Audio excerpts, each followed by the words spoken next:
My wife Jamie and I have been serving in Taiwan for about 10 years now with the Christian Missionary Alliance, helping people smell, become, and spread the aroma of Christ through our cafes and churches and our missions training center. We love it and we want to continue doing it for many years to come. We also know that Scripture's mandate is clear. We need to take care of our families back here at home as well. And that's where this movie comes in. In 2016, my dad had a stroke that has left him now in a long-term care facility, and my mom's struggling. We know that we need to do something to help their situation, and it's increasingly clear that we have a plan that's possible, but only with your help. Would you watch the rest of this video and consider partnering with us in what we believe God is calling us to do by the end of this summer? You'll help my family out in a great big way, and you'll also help us get back to Taiwan with a clear conscience. Thanks for watching. So recently I got this idea that I'm going to buy a house, and it's not for me. We live overseas, we've got to rent, and all that's good. Although I would love to be able to buy a house in Taipei because I hope that I can stay there forever. But anyway, I've been realizing that the housing situation for my parents is not great, especially for my mom. Since my dad stroked 2 years ago, my mom's still been living in the apartment that she manages, but it's getting increasingly stressful.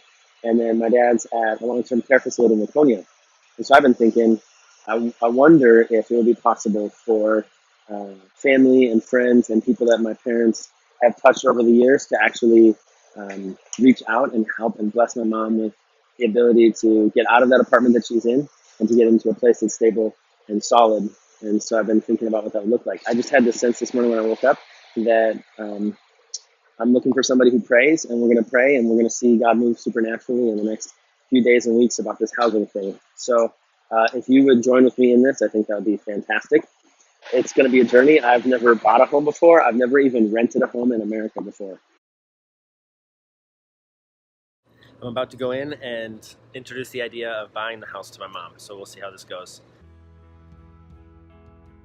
I should have got that into my office. This is where all the magic happens, huh? Well, he's just very supportive and very optimistic. Sure. And always didn't let anything stop him and just move forward. Probably much more patient than I ever was. And his gentleness with me, even, it's just, we'll sit together and just enjoy each other's company. We don't even have to say anything a lot of the time. That, I suppose, comes from years of marriage. 35 years. I met him 45 years ago. It took him 10 years to finally get a ring on it. It did. Come on, Grandpa. 10 years. How many years you guys been serving in the church? Well, pretty much from the beginning, because we did an interim pastorate our first year of marriage. Yeah. That was at a Baptist church in Hutchinson. When you were born, we were in Swanville. That was our first church. Yeah. Then we went out to Taiwan, South Oops. Dakota. Oops. And then we went to seminary after that. So we were in seminary. He actually did a couple interim pastorates while he was in seminary too. In Craig Alliance Church. And so I commuted from Craig to St. Paul for 4 years. And after that, the church took me on and I worked for the church. And you got to do that So, for many years. Yep, many years until we left New Craig, so that was great. You guys been settled here in Laconia for a couple of years? Mm-hmm. Well, I was on the phone with somebody yesterday and they told me that I needed to have a conversation with you about something. So, Jamie and I have been thinking and praying a little bit, and we want to try to buy you a house. So, this is my mom's shocked face.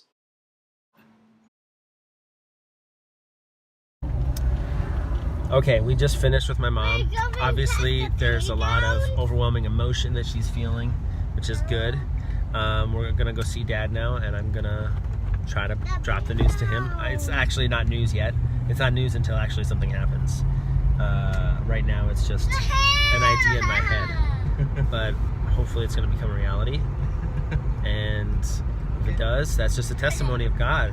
His words create worlds. That's who he is, and he's good. And he takes care of us. And so, as we go about this, we're just trusting God for a miracle and see what happens. Here we go. Okay. Is that one knock knock? Got a knock knock. Hey, Grandpa. How you doing? All right. She's intuitive to her basic ways. She was telling me, I interviewed her earlier today, she was telling me how she loves that you guys can just sit in a room. You don't even need to be talking or doing nothing. You can just sit together. Yeah, I like that too. Yeah. You ever worry about Mom at all? Oh yeah. What do you wish could be different with that? That I could go home and she wouldn't have to struggle so much. One of the things that we're seeing with Mom is that job's kind of stressing her out, huh? Yeah, it is. Yeah. And I really don't know what the answer is for her. Yeah. Because if she quits, she's losing her apartment. But to keep the job means she's killing herself. And that's not good either. We're going to try to buy Mom a house. She won't go for it. Well, I made her cry earlier today when I told her. I'm praying that by the end of this summer we can get Mom into a house. And I think you're right. Our job's killing her.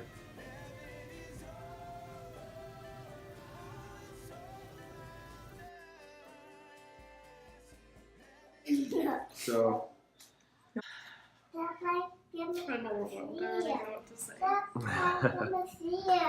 well, don't say anything yet. We're so amazed to see your faithfulness day in and day out. I think it's a reflection of God's faithfulness to us. That's faithfulness for sure. One of the things that we asked, that I was praying for, is that we'd be able to figure it out by the end of the summer. Yeah. Well, my job has been very overwhelming, and that has been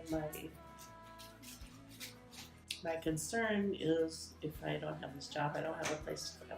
Yeah. This is the first time in my life I have lived literally day by day. In some ways that's good. We are supposed to live moment by moment and not worry about the future. But it has been pretty stressful. And like even today, I like when I can spend the entire Saturday with Dad. Yep. And I just had to tell him I couldn't do it today. Yeah. In fact, maybe I could even work a little bit more with him on helping him physically to improve and to exercise and stuff where I can't do that right now. Yeah. It's too much. So, getting the house might be part of steps towards helping Dad to get out, huh? Hopefully. It'd be great if she had a house. Yeah. You're real talkative today. I feel like some of the other times you're not as talkative. Well, you lit a candle under me now. Well, let's pray. I don't know. I've been documenting, when we got out of an airplane sometime, I forget which one it was. I just was like, this idea is on my mind, and so I documented and just said, I don't know what's going to happen, but I believe that God's going to do something in this situation. Well, if you don't mind, I'd like to pray together. Let's. Dear God, we just thank you so much for Mom, for the life that she has lived, for Dad, for how much you love him and how you're taking care of him, God. And we invite you, God, in all your awesomeness and goodness to surprise us. In Jesus' name, amen. Bye-bye, Grandma. Love you.